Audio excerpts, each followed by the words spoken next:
Over the years, urchin harvesting itself has changed a lot, especially when it comes to safety and professionalism. Nowadays, you have to be certified to be an underwater harvester for sea urchin on scuba. There's a special 3-month course for that. You also have to have medical, you have to have your equipment checked regularly. There's a whole list of rules and regulations.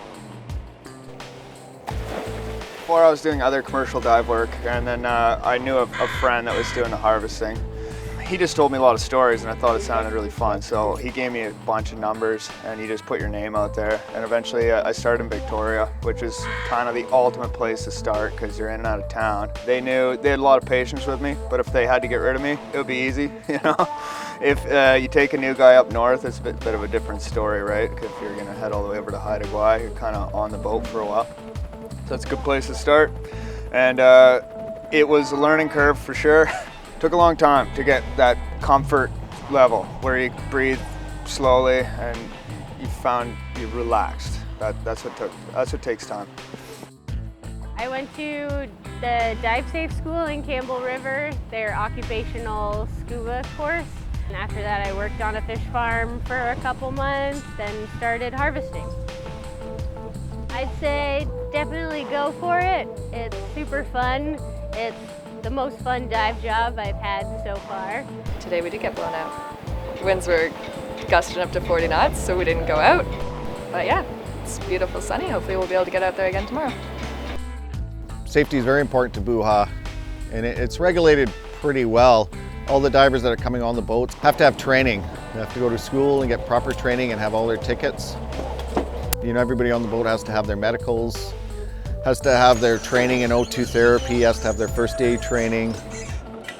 And then the real training starts on your first day of urchins, for sure. The school really doesn't prepare you for that entirely. It gives you the figure it out. Certification and the building blocks to start. Yeah, you really have to be with someone that is experienced and watch them and see how it works out. Because when you drop in a huge current and you just see an urchins go whizzing by, you're like, how does this work? How do I put them in the bag? How do these get in the bag? It's not easy. It's a lifestyle that you have to like. Money's not everything. I mean, you're in small boats, cramped quarters, and diving in bad currents, and you have to know what you're doing. You just can't be a swimming pool diver. You have to have your wits about yourself. And then I heard that people made a living on the coast diving for seafood. So I came out here and then I've been here ever since.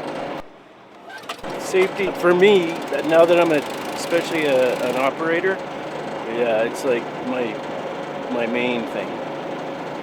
Not so much when I was a diver because I always wasn't concerned. I was very comfortable underwater. I'm from Hanna, Alberta. I lived in Ucluelet for the past 10 years. A lot of ups and downs, literally.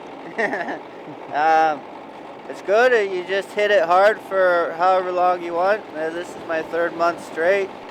And then take some time off, take a month off or something, and you go hard and then go home. Billy's really good. Billy is rocking it first year. What do you think there, Graham? Yeah, he's a champion for sure. Never quits. Yeah, he's really good. I was doing gooey duck farming for a while there.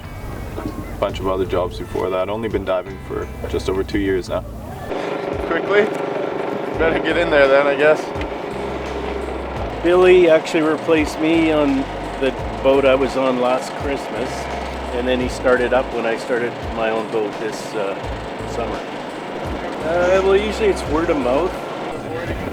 Yeah, the first couple of weeks were shocking, but you get used to it. Teamwork makes the dream work. That's right. Yeah. No matter what the economy's doing or whatever is going on, I've always had a job. Always. Once you become trained as an urchin diver, you're probably going to have a job for life until you can't do it anymore. It's not for everyone, though. It's not easy. skipper's responsibility is to take care of the boat. Everybody knows the boat. You go over stuff with them, everybody knows where the fire extinguisher are. They know how to pump out the boats. They should be taught how to handle the boat a little bit in case something happens, so everybody can take the wheel and maneuver the boat. The skipper is in charge of overall you have safety. to trust him. Yeah, exactly. Yeah. And the tender's responsibility is when the diver's in the water, he's the one who goes, picks up the diver, picks up the product. And so he has to have good training on how to run a boat and know how to handle himself in a boat. You have to have somebody that you can trust 100% with your life, that you're always there for them. Being a three-man crew, you do need to get along and not be angry in situations, keep a cool head. Yeah. If you don't get along with anybody that lives on your boat, because you guys got to live together, right? We're living together for weeks. And if you don't get along, then everything goes sour. I mean, you could go ahead and survey at this point, start looking for a product. And we do procedures every day over the boat where we're going to dive, and if we're going to a place where it's heavy current or lots of kelp, make sure that everybody's aware and the tender's aware. And I even have plans with the tender is like, yes, I'll be coming up in about 15 minutes right in a certain area and stuff. So we plan our stuff pretty well, there's always unpredictability. But sometimes the currents are so strong here that you can look away for a second. Look what happened to my bag today. What about talking before we go in? Like sometimes we do a little powwow, and this morning we did a little one. Like the tide's ripping this way. We got a big ebb tide for another hour. So Radar knows exactly, because we've been working together for 4 years now. He knows where I'm going to come up, and if I know that I'm getting like really tossed down the beach, that I just come up anyways, because I don't want to be too far away. And he knows to a T. You saw it today. Every time I came up, he was right there. So it's a great career. It certainly is a lot of hard work, but it's something that gets in your blood. All of our guys are in love with the ocean, and they're out there not only just because they can make a living, but because they just love the adventure and the lifestyle. But it can be very tough, and it can be very frightening at sometimes. I mean, where the sea urchins are is in the exposed outer coast. So you've got weather, you've got tides, you've got waves. It's a very difficult environment to work in.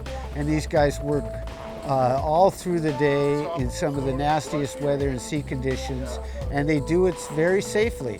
They're highly trained, they're highly skilled.